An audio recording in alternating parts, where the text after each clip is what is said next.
할렐루야, 축복열차 구독자 여러분 반갑습니다. 오늘은 광야에서 발견하는 은혜란 제목으로 출애굽기 16장 4절로 5절 말씀 가지고 함께 은혜 나누기 원합니다. 성경 본문입니다.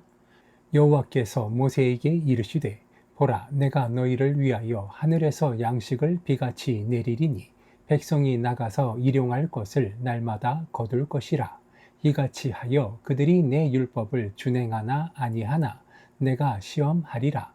다섯째 날에는 그들이 그 거둔 것을 준비할지니 날마다 거두던 것의 갑절이 되리라. 아멘. 우리의 인생에는 때때로 광야와 같은 시간이 찾아옵니다. 물질적으로나 영적으로 메마르고 앞이 보이지 않는 어려운 시기를 지날 때가 있습니다. 이스라엘 백성들이 애굽에서 나와 약속의 땅으로 가는 과정에서 광야를 지나야 했던 것처럼 우리도 인생의 광야를 경험합니다. 그러나 오늘 말씀을 통해 우리는 광야가 단순한 시련의 장소가 아니라 하나님의 특별한 은혜를 발견하는 장소임을 알아가기 원합니다. 이스라엘 백성들이 광야에서 먹을 것이 없어 원망할 때 하나님께서는 하늘에서 만나를 내려주셨습니다.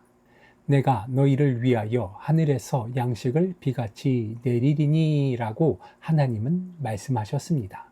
광야는 우리의 부족함을 깨닫는 곳이지만 동시에 하나님의 놀라운 공급하심을 체험하는 곳입니다. 우리의 삶에도 물질적, 정서적, 영적으로 메마른 광야의 시간이 있습니다. 직장을 잃었을 때, 건강을 잃었을 때, 관계가 깨어졌을 때 우리는 광야에 있는 것 같은 절망감을 느낍니다. 그러나 이 본문은 광야의 시간이야말로 하나님의 특별한 공급하심을 경험하는 시간임을 알려주고 있습니다. 제가 아는 분 중에 수년간 사업을 하다가 큰 부채를 지게 된 분이 있었습니다. 그분에게 그 시간은 말 그대로 광야와 같았을 것입니다. 그러나 그 시간을 통해 그분은 예전에는 보지 못했던 하나님의 세밀하신 그 공급하심을 경험했습니다. 예상치 못한 도움의 손길, 작지만 필요할 때 채워지는 필요들, 그리고 그 과정에서 더욱 깊어진 믿음. 그분에게는 광야는 하나님의 공급하심을 가장 생생하게 체험한 장소가 되었습니다. 오늘 본문 4절 후반부에는 하나님은 이같이 하여 그들이 내 율법을 준행하나 아니하나 내가 시험하리라 라고 말씀하십니다. 하나님께서 만나를 통해 이스라엘 백성을 시험하신 것은 그들의 순종과 믿음을 키우기 위함이었습니다. 만나는 특별한 규칙이 있습니다. 매일 필요한 양만 거두어야 했고 안식일을 위해 여섯째 날에는 이틀 분량을 준비해야 했습니다. 이것은 단순한 음식 공급 이상의 의미가 있습니다. 하나님은 이스라엘 백성들에게 순종, 신뢰, 절제, 안식일 준수 등을 가르치고 계셨던 것입니다. 광야는 우리의 믿음이 정제되고 단련되는 장소임을 기억하시기 바랍니다. 쉬운 환경 속에서는 결코 배울 수 없는 깊은 신앙의 훈련이 광야에서 이루어집니다. 우리의 인내, 순종, 하나님께 대한 전적인 의존 등이 광야에서 형성되는 것입니다. 성경의 위대한 인물들을 보시기 바랍니다. 모세는 40년간의 광야 생활 후에 하나님의 부르심을 받았습니다. 다윗은 광야에서 도망자로 지내는 시간을 통해 위대한 왕으로 준비되었습니다. 심지어 예수님도 공생애를 시작하기 전 광야에서 40일을 보내셨습니다.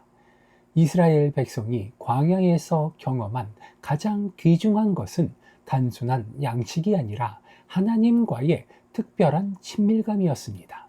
구름 기둥과 불 기둥으로 그들과 함께 하시며 매일 만나를 통해 그들을 먹이시고 반석에서 물을 내어 마시게 하신 하나님의 임재는 광야에서만 경험할 수 있는 특별한 은혜였습니다. 호세아 2장 14절로 15절 말씀을 보면 이렇게 이야기합니다. 내가 그를 타일러 거친 들로 데리고 가서 말로 위로하고 그곳에서 비로소 응답하리라 라고 말입니다. 때로는 하나님께서 의도적으로 우리를 광야로 인도하시는 것은 세상의 소음에서 벗어나 하나님의 음성을 더 선명하게 듣게 하기 위함입니다. 지금 인생의 광야를 지나고 계십니까? 그렇다면 이 시간이 오히려 하나님과 더 친밀해질 수 있는 축복의 시간일 수 있습니다. 분주한 일상에서는 미처 듣지 못했던 하나님의 세미한 음성을 광야의 고요함 속에서 들을 수 있습니다. 본문에서는 하나님은 이스라엘 백성에게 일용할 것을 날마다 거둘 것이다 라고 말씀하셨습니다. 그들은 내일 일을 염려하여 만나를 저장할 수 없었고 오직 안식일을 위한 준비 외에는 매일 필요한 양식만 주어야 했습니다. 이것은 예수님께서 가르치신 기도, 오늘 우리에게 일용할 양식을 주옵시고와 일맥상통합니다. 광야에서 우리는 하루하루 하나님을 의지하며 살아가는 법을 배웁니다. 불확실한 미래, 보이지 않는 내일을 염려하기보다 오늘 주신 은혜에 감사하며 사는 법을 배우게 됩니다. 현대사회는 우리에게 항상 미래를 대비하라 가르칩니다. 물론 지혜로운 준비는 필요합니다. 그러나 지나친 염려와 불안은 오늘의 기쁨과 감사를 빼앗아갑니다. 광야의 만나는 우리에게 오늘 주신 은혜에 집중하라는 하나님의 가르침임을 기억하시기 바랍니다. 광야는 우리의 최종 목적지가 아닙니다. 이스라엘 백성들에게 광야는 약속의 땅으로 가는 통로였습니다. 마찬가지로 우리 인생의 광야도 하나님께서 예비하신 더 큰 축복으로 가는 과정일 뿐입니다. 요셉은 형제들의 배신, 노예 생활, 감옥이라는 광야를 지나 애굽의 총리가 되었습니다. 광야는 고통스러웠지만 그것은 하나님의 더 큰 계획을 위한 준비 과정이었습니다. 지금 여러분이 광야를 지나고 있다면 이것이 끝이 아님을 기억하십시오. 하나님은 광야 후에 약속의 땅을 예비하고 계십니다. 그리고 때로는 광야의 경험 자체가 우리에게 필요한 축복이 되기도 함을 기억하시기 바랍니다. 사랑하는 축복열차 가족 여러분, 광야는 단순한 시련의 장소가 아닙니다. 광야는 하나님의 특별한 은혜를 발견하는 장소입니다. 하나님의 공급하심, 신앙의 훈련, 하나님의 친밀함, 일용할 양식의 교훈, 그리고 약속의 땅을 향한 여정. 이 모든 것을 우리는 광야에서 경험하게 될 것입니다. 지금 인생의 광야를 지나고 계십니까? 낙심하지 마시기 바랍니다. 하나님께서는 광야에서도 여러분과 함께 하시며 매일 만나를 공급하고 계십니다. 그리고 이 과정을 통해 여러분을 더욱 강하게, 더욱 깊은 믿음의 소유자로 다듬어가고 계심을 믿으시기 바랍니다. 오늘 성경 본문 말씀, 출애굽기 16장 4절에서 5절의 말씀처럼 하나님은 우리의 필요를 하시고 채우시는 분이십니다. 우리에게 필요한 것은 하늘에서 내리는 만나와 같은 하나님의 공급하심을 신뢰하는 것입니다.